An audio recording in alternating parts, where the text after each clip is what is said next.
Hello नमस्कार दोस्तों, मैं हूं संजीव कुमार और आप देख रहे हैं Sanjeev Kumar lectures. BA BCom first year economics की सीरीज़ में आपका स्वागत है। आज हम जो है वो स्लट्स की मेथड को पढ़ेंगे। इनकम इफेक्ट, सब्स्टिट्यूशन इफेक्ट और प्राइस इफेक्ट स्लट्स की अप्रोच में या स्लट्स की जो मेथड है उन्होंने किस तरीके से इनको जो है वो बताया था, इनकम इफेक्ट, सब्स्टिट्यूशन इफेक्ट और प्राइस इफेक्ट को। तो चलिए दोस्तों स्टार्ट करते हैं और इसमें हम जो है वो जानेंगे कि जो स्लट्स की मेथड है वो हिक्सेशियन मेथड से किस तरीके से डिफरेंट है। तो मैंने इससे पहले वीडियो आपको दी थी Hicks method of income effect and substitution effect and price effect की, तो आप वहाँ पर वो वीडियो देख सकते हैं। फिर इसके बाद आज मैं जो है वो आपको स्लट्स की मेथड बताऊंगा इनकम इफेक्ट, सब्स्टिट्यूशन इफेक्ट और प्राइस इफेक्ट के लिए। फिर इसके बाद मैं इन दोनों का कंपैरिजन करूंगा और दोनों में डिफरेंट आपको बताऊंगा, इन दोनों में डिफरेंट अप्रोच क्या थी। वैसे आपको ये दोनों वीडियो देखकर पता चल जाएगा कि इन दोनों में क्या डिफरेंट था। तो चलिए दोस्तों स्टार्ट करते हैं अपने स्लट्स की मेथड को, ठीक है।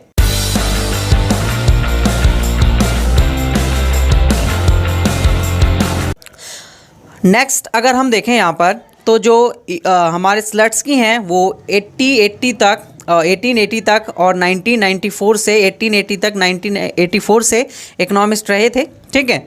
वो एक रशियन इकोनॉमिस्ट थे जिन्होंने जो है यूनिवर्सिटी ऑफ कीव में अपना पार्टिसिपेट किया था स्टूडेंट रिवोल्ट्स के लिए,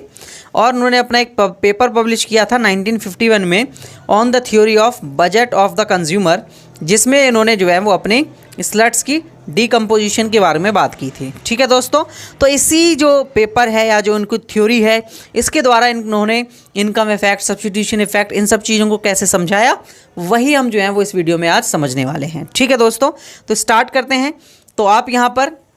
देख सकते हैं कि यहाँ पर मैंने एक्स एक्स पे गुड्स X1 लिया हुआ है और वाई एक्सिस पे गुड्स X2 लिया हुआ है, ठीक है। ब्लैक लाइन एक बजट लाइन है जो डार्क ब्लैक लाइन दिख रही है आपको,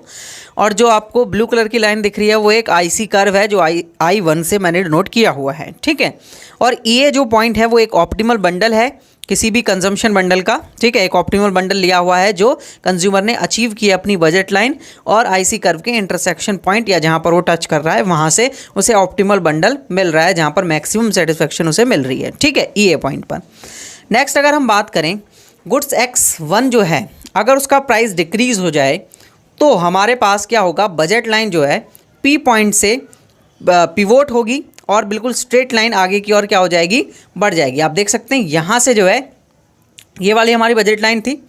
इस बजट लाइन से प्राइस जब डिक्रीज़ हुआ गुड्स X1 का, तो X1 का प्राइस डिक्रीज़ होने से अब हम गुड्स X1 की इतनी क्वांटिटी को जो है वो क्या कर सकते हैं, ज़्यादा परचेज़ कर सकते हैं, जहाँ तक मैंने इसको एरो को बनाया है, ठीक है। अगर ज़्यादा हम इसकी परचेज़ कर सकते हैं तो गुड्स X2 की तो उतनी सेम क्वांटिटी को परचेज़ करेंगे, इसलिए वो वहीं पर ही है। लेकिन जो गुड्स X1 है उसकी यूनिट के लिए क्या बढ़ चुका है, आगे की ओर बढ़ चुका है। क्लियर दोस्तों, यहाँ तक आपको समझ में आया होगा। अब ये जो नई बजट लाइन हमारे पास निकल के आई है जो कि फ्लैटर है प्रीवियस बजट लाइन से, इस बजट लाइन पर अगर हम ऑप्टिमल बंडल अपना अचीव करना चाहें तो एक IC कर्व यहाँ पर हमको मिल जाएगा। इस IC कर्व से आप देख सकते हैं यहाँ पर एक IC कर्व IC2 लिया है मैंने, जहाँ पर ऑप्टिमल बंडल आपको EB पॉइंट पर मिल रहा है। और यहाँ पर अगर मैं टोटल इफेक्ट की बात करूँ, और टोटल इफेक्ट आपको पता होगा, टोटल इफेक्ट हम किसको देते हैं, प्राइस इफेक्ट को हम टोटल इफेक्ट कहते हैं। तो प्राइस चेंज होने की वजह से जो प्राइस इफेक्ट हमको देखने को मिला वो कितना मिला, QA से QB पॉइंट तक मिला। मतलब पहले हम QA एक क्वांटिटी को X1 की ले रहे थे, अब हम QB क्वांटिटी ले रहे हैं किसकी, X1 की, यानी कि प्राइस डिक्रीज़ होने पर उसकी हम ज़्यादा क्वांटिटी ले रहे हैं और हमारा जो ऑप्टिमल बंडल है वो इन दोनों पर है, मतलब ऑप्टिमल बंडल की क्वांटिटी भी क्या हो चुकी है, इंक्रीज़ हो चुकी है। तो यहाँ से हम कह सकते हैं कि जब प्राइस डिक्रीज़ होगा तो नया ऑप्टिमम जो बंडल है वो अचीव हो जाएगा और वहाँ पर प्राइस इफेक्ट यहाँ पर देखने को मिल जाएगा कि प्राइस चेंज होने की वजह से कितना जो है वो हमारे ऑप्टिमल बंडल में ऑप्टिमल जो लेवल है उसमें चेंज आए हैं, ठीक है। नेक्स्ट अगर हम बात करें तो हमारे पास स्लट्स की जो हैं वो क्लेम करते हैं कि अगर प्राइस जो न्यू प्राइस है उस पर लेस इनकम क्या कहते हैं, जैसे अगर प्राइस अभी चेंज हुआ तो प्राइस अगर डिक्रीज़ हुआ, अगर मैं समझाना चाहूँ, प्राइस अगर डिक्रीज़ हुआ तो प्राइस डिक्रीज़ होने से अब उतने ही अगर गुड्स मुझे पहले से लेनी है, उतनी ही गुड्स अगर मुझे पहले से लेनी है जितना मैं पहले ले रहा था, यानी कि अगर मैं ग्राफ के थ्रू बताऊँ तो अगर मैं XA ही पहले की तरह लेना चाहता हूँ, पहले की तरह XA ही लेना चाहता हूँ, तो उसके लिए मुझे पहले से कम इनकम की जो है वो ज़रूरत पड़ेगी, ठीक है। इसका मतलब है कि मेरी रियल इनकम अभी बढ़ चुकी है प्राइस डिक्रीज़ होने पर मैं अगर ओरिजिनल बंडल लेना चाहता हूँ तो उससे मुझे कम इनकम जो है वो की ज़रूरत पड़ेगी। और अगर मोर इनकम की जब ज़रूरत पड़ेगी जब प्राइस जो है वो इंक्रीज़ हो जाएंगे, जिससे मेरी रियल इनकम क्या हो जाएगी, डिक्रीज़ हो जाएगी। ये हमको स्लट्स की बताते हैं। ठीक है दोस्तों, अब स्लट्स की ये भी कहते हैं कि अगर डिमांड में चेंज होता है, किसके वजह से, प्राइस में चेंज होने की वजह से। इसका सिंपल सा मतलब ये है कि कंज्यूमर अपनी इनकम को एडजस्ट करता है दो गुड्स के बीच में, गुड्स एक्स और वाई दोनों, जो मैंने X1 और X2 लिए हैं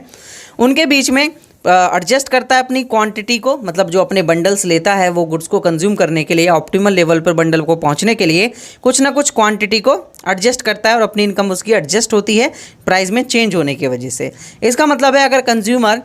पहले जितना ही ऑप्टिमल लेवल जो है वो चाहता है, मतलब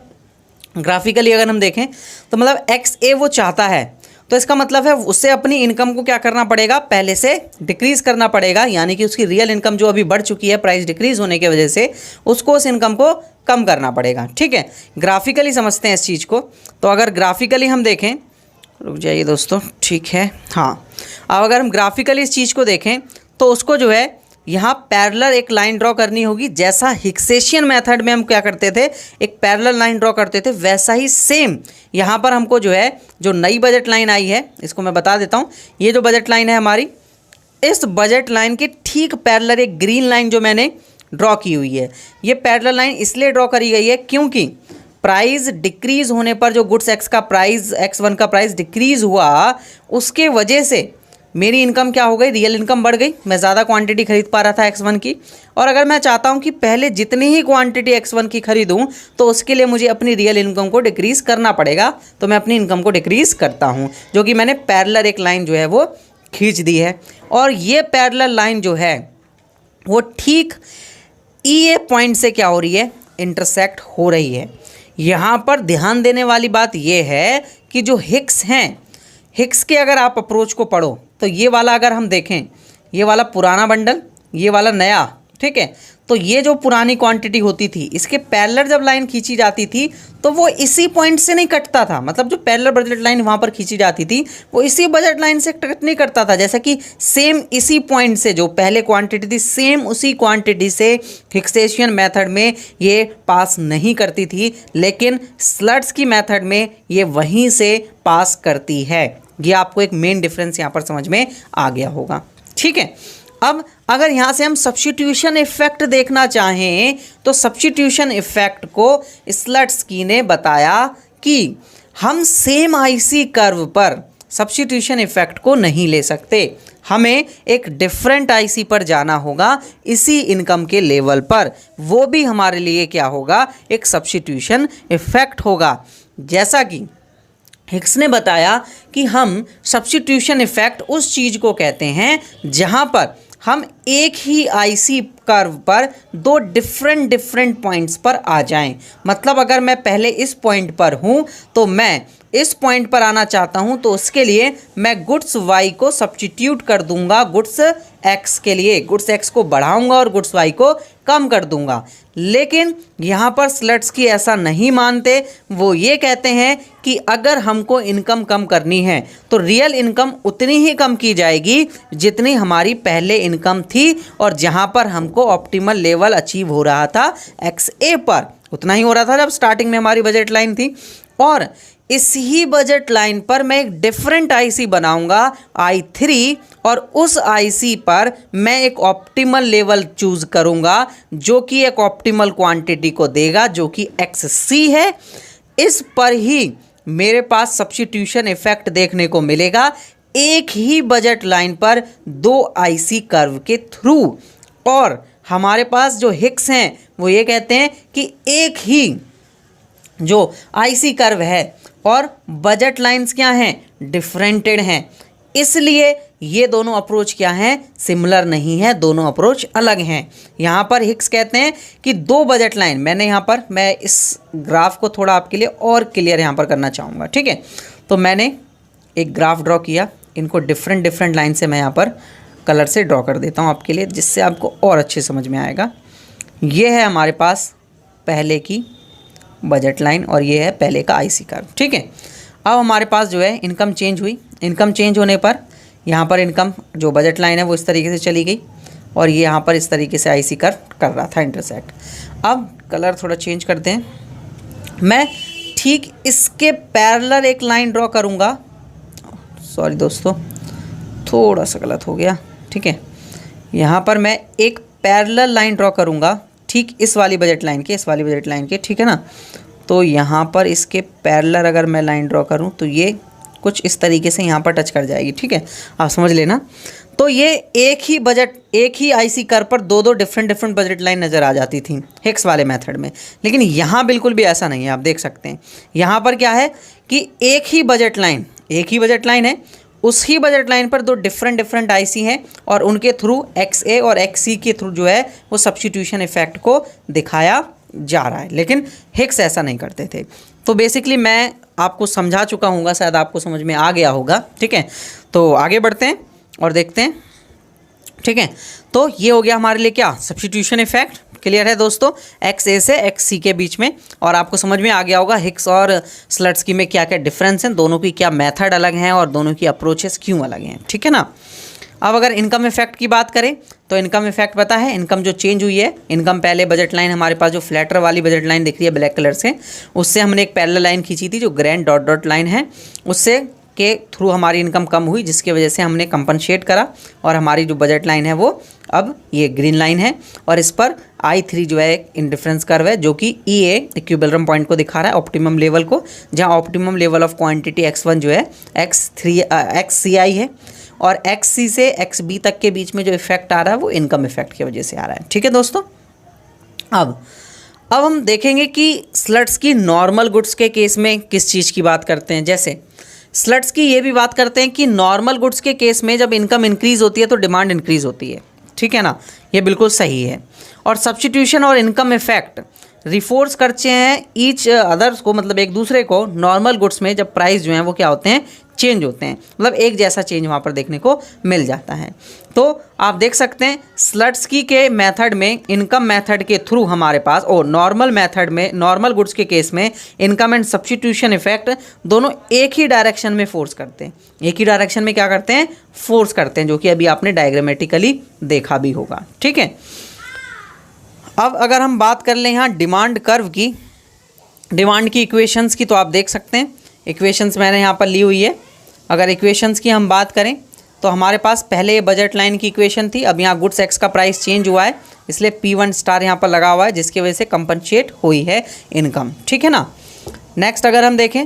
तो हमने ये अभी पॉइंट पढ़े हैं और ये मैंने बजट लाइन को जो है वो इसके थ्रू जो है वो समझा दिया है। अब जो मैथमेटिकल पार्ट है इसका वो BA BCom में नहीं आता है, मैथमेटिकली आपको डिराइव यहाँ पर नहीं करना होता है, तो मैथमेटिकली मैं आपको जो है वो यहाँ पर नहीं बता रहा हूँ, ठीक है। मैथमेटिकली मैं आपको अपनी नेक्स्ट वीडियो में बताऊँगा, ठीक है, जहाँ पर मैं आपको स्लट्स की इक्वेशन को मैथमेटिकली ड्राइव करके दिखाऊंगा और अलग अलग डिफरेंट केसेस को बताऊंगा यहाँ पर किस तरीके से इसको ड्रॉ किया जाता है। तो आप नेक्स्ट वीडियो ज़रूर देखिएगा। और इन्फीरियर गुड्स के केस में भी अगर आप देखेंगे तो इन्फीरियर गुड्स के केस में यहाँ पर हमारे पास जो इनकम इफेक्ट है वो, और जो हमारे पास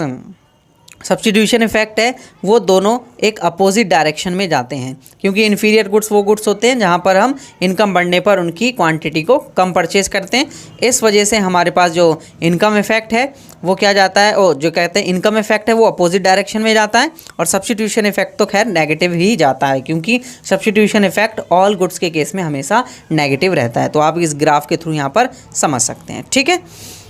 तो गिफ्ट गुड्स भी हमारे इसी तरीके के गुड्स हैं, लेकिन गिफ्ट गुड्स में और इन्फीरियर गुड्स में एक डिफरेंस ये होता है कि वहाँ पर जो इनकम इफेक्ट है इन्फीरियर गुड्स के केस में वो कम होता है, लेकिन गिफ्ट गुड्स के केस में जो सब्स्टिट्यूशन इफेक्ट इनकम इफेक्ट जो है वो बहुत ज़्यादा होता है, क्योंकि जो हमारे पास इन्फीरियर गुड्स हैं, जो गिफ्ट गुड्स हैं, इन्फीरियर गुड्स बहुत कम लो क्वालिटी के होते हैं, और जो हमारे पास गिफ्ट गुड्स हैं वो बहुत ज़्यादा इन लो क्वालिटी के होते हैं, जिसकी वजह से ऐसा चेंज यहाँ पर देखने को मिल जाता है, ठीक है दोस्तों। तो यहाँ पर आप एक स्पेशल केस भी देख सकते हैं, परफेक्ट कंप्लीमेंट जो कर्व होते हैं हमारे पास, वहाँ पर अगर हम देखें तो वहाँ पर हमें कोई सब्स्टिट्यूशन इफेक्ट देखने को कभी भी नहीं मिलता है, ठीक है। खैर ये आपके सिलेबस में यहाँ तक नहीं आता है। तो अगर आपको ये जो है वो वीडियो अच्छी लगी हो तो आप जो है वो मेरे चैनल को सब्सक्राइब कर लीजिए, क्योंकि इसी तरीके की वीडियोस जो हैं वो मैं आपके लिए लाता रहता हूं। और अगर आपको ये वीडियो अच्छी लगी हो तो वीडियो को लाइक करें, कमेंट करके मुझे बताएं कि आपको वीडियो कैसी लगी और मुझे कुछ सजेशन दें। और आप जो है वो सब्सक्राइब ज़रूर कीजिए चैनल को, क्योंकि सब्सक्राइब करने से मुझे जो है वो एक मोटिवेशन मिलता है और वीडियो को लाइक करने से भी मुझे मोटिवेशन मिलता है। तो वीडियो को ज़रूर से ज़रूर आप लाइक कीजिए, ताकि इसी तरीके से मैं मोटिवेटेड रहूं और आपके लिए वीडियोस बनाता रहूं। वीडियो देखने के लिए धन्यवाद।